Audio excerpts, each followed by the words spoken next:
अस्सलाम वालेकुम प्यारे बच्चों, कैसे हैं आप सब। आज हम पढ़ेंगे हरूफ तहजी का 15वां हरफ रे।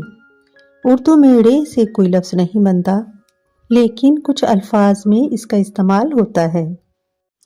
जैसे गुड़िया, गुड़िया में रे इस्तेमाल हुआ है। चिड़िया, चिड़िया में भी रे। पढ़ाई, बच्चों आप पढ़ाई करते हैं ना, पढ़ाई में रे का इस्तेमाल हुआ है। घोड़ा, घोड़ा में भी रे है।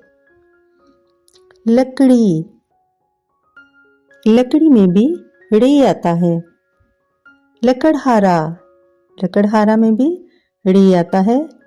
और प्यारे बच्चों ये क्या है? ये है मकड़ी। बूढ़ा, प्यारे बच्चों बूढ़ा लफ्ज में भी रे आता है। रेहड़ी, रेहड़ी में भी रे का हर्फ आता है। गाड़ी, प्यारे बच्चों गाड़ी में भी रे आता है।